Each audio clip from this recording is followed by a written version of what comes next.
ஆசீர்வதிக்கும் தேவன் நம்மை ஆசீர்வதிப்பாரே. துதி ஸ்தோத்திரம் இயேசுநாதா, துதி உமக்கே என்றுமே. நான் கர்த்தரை நோக்கி, நீர் என் அடைக்கலம், என் கோட்டை, என் தேவன், நான் நம்பி இருக்கிறவர் என்று சொல்லுவேன். சங்கீதம் 91:2. கர்த்தருக்கு பிரியமான தேவனுடைய பிள்ளைகளே, 2 மனுஷர் ஜெபம் பண்ணும்படி தேவாலயத்துக்கு போனார்கள். ஒருவன் பரிசேயன், ஒருவன் ஆயக்காரன். பரிசேயன் முதலில் தான் இந்த ஆயக்காரனைப் போல இராததற்கு கர்த்தருக்கு நன்றி சொல்லுகிறேன் என்றான். தான் உபவாசம் செய்வதாகவும் தபசம பாகம் சரியாக செலுத்துவதாகவும் தற்புகள் செய்து கொண்டான். ஆயக்காரனோ தூரத்தில் நின்று மார்பிலை அடித்துக்கொண்டு, ஆண்டவரே, பாவியாகி என் மேல் கிருபையாயிரும் என்றான். கர்த்தர் ஆயக்காரனுடைய ஜெபத்தை அங்கீகரித்தார். தேவ பிள்ளையே, அங்கலாய்ப்போடு பெருமூச்சோடு யாருமற்ற நிலையில் தனிமையில் நிம்மதி இல்லாமல் சத்துருக்களின் நிந்தனைகளினால் பாதிக்கப்பட்டு மனமகிழ்ச்சி இல்லாமல் அழுகையோடு துயரத்தோடு வாழ்ந்து கொண்டிருக்கிறீர்களா? கர்த்தராகிய இயேசு கிறிஸ்துவை நோக்கி பாருங்கள். அவரையே அடைக்கலமாக கொள்ளுங்கள். கர்த்தருடைய கிரியைகளை தியானியுங்கள். இதுவரையிலும் அவர் உங்களுக்கு செய்த நன்மைகளை நினைத்து அவருக்கு நன்றி செலுத்துங்கள். கர்த்தர் தமது மகிமையிலே வெளிப்படுவார். உங்கள் விண்ணப்பத்தை அங்கீகரிப்பார், வேண்டுதலை நிறைவேற்றுவார் என்று விசுவாசத்தோடு அறிக்கை செய்யுங்கள். அங்கலாய்ப்பு மாறும், பெருமூச்சு மறையும். பரலோகத்தில் வாசமாய் இருக்கிறவரே, உம்மிடத்திற்கு என் கண்களை ஏறெடுக்கிறேன் என்பது உங்கள் அனுதின ஜெபமாக இருக்கட்டும்.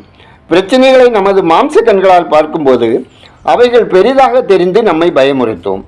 அதே பிரச்சனைகளை தேவனுடைய கண்ணோட்டத்தில் பார்க்க பழகி கொண்டீர்களானால் தேவனுக்கு முன்பாக அது தூசி ஆகிவிடும்.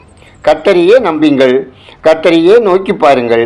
கர்த்தர் உங்களை ஆசீர்வதிப்பார். ஜெபம் செய்வோம். ஆராய்ந்து முடியாத பெரிய காரியங்களையும் எண்ணி முடியாத அதிசயங்களையும் செய்யும் அன்பின் பரலோக பிதாவே, எந்த சூழ்நிலையிலும் எந்த இடத்திலும் முதலாவது உம்மை நோக்கி பார்ப்பதற்கு நாங்கள் கற்றுக்கொள்ள எங்களுக்கு கிருபை தந்தருங்க. கர்த்தர் எங்களுக்கு தமது நல்ல பொக்கிஷ சாலையாகிய வானத்தை திறந்து உன்னதங்களிலே ஆவிக்குரிய சகல ஆசீர்வாதங்களினாலும் எங்களை ஆசீர்வதிப்பீராக. எங்களை காக்கும்படி எங்களுக்காக தம்முடைய தூதர்களுக்கு கட்டளை இடுவீராக. தேவரீர் எங்களுக்கு இறங்கி எங்களை ஆசீர்வதித்து உமது முகத்தை எங்கள் மேல் பிரகாசிக்க பண்ணுவீராக. உமது கிருபை எங்களை தாங்கி எங்கள் பலவீனத்திலே உமது பலன் பூர்ணமாய் விளங்கச் செய்வீராக. அப்பா, உம்முடைய பிரசன்னம் எப்போதும் எங்களோடு இருந்து எங்களை அனைத்து சத்தியத்துக்கும் ஞானத்துக்கும் நேராக வழி நடத்த வேண்டும் என்று ஜெபிக்கிறோம். ஆண்டவரே, பரிசுத்த ஆவியானவர் எங்கள் மத்தியில் நிலைத்திருந்து எங்கள் அன்றாட சவால்களிலும் முடிவுகளிலும் எங்களுக்கு ஆலோசனை வழங்க வேண்டும் என்று ஜெபிக்கிறோம். தேவனே, உங்க அன்பு பிள்ளைகள் அனைவரின் குடும்பத்தையும் உம்மிடத்தில் ஒப்பு கொடுத்து உம்முடைய பராமரிப்பில் சமர்ப்பிக்கிறோம். அப்பா, உம்முடைய செட்டையின் மறையில் அவரை காத்து அவர்களை வழிநடத்த வேண்டும் என்று ஜெபிக்கிறோம். தேவனே, குடும்பங்களில் பல்வேறு பிரச்சனைகளினால் மனம் உடைந்திருக்கும் அனைவருக்கும் உங்க சமாதானம் தந்தள்ளி அவர்கள் கவலைகள் அகற்றப்பட வேண்டும் என ஜெபிக்கிறோம்.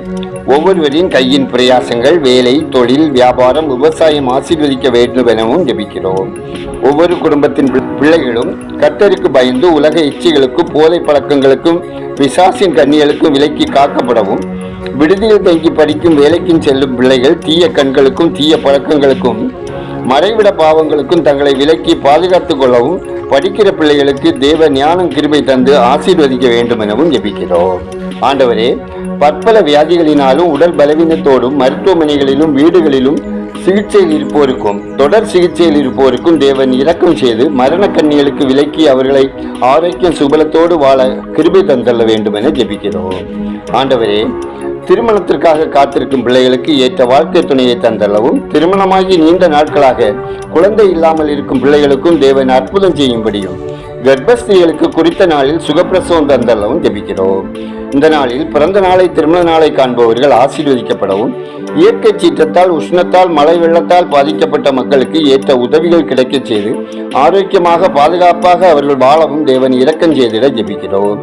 எங்கள் தேசம் ஆசீர்வதிக்கப்படவும், மக்கள் அமைதியாய் சமாதானமாய் வாழவும், இரட்சகரை அறிவில் பலப்படவும், ஆளும் பொறுப்பில் இருக்கிறவர்கள் மக்களுக்கு நன்மையான திட்டங்களை செயல்படுத்தி வளமான தேசத்தை உருவாக்க வேண்டிய ஞான நன்மைகளை தந்தள்ள வேண்டும் எனவும் ஜெபிக்கிறோம். எங்கள் ஜெபத்தை கேட்பவரே, அதற்கேற்ற பதில் தருகிறவரே, உமக்கு நன்றி சொல்கிறோம். துதிகன மகிமை உமக்கே செலுத்துகிறோம். இயேசுவின் நாமத்தில் ஜெபிக்கிறோம் எங்கள் ஜெபங்களும் நல்ல பிதாவே.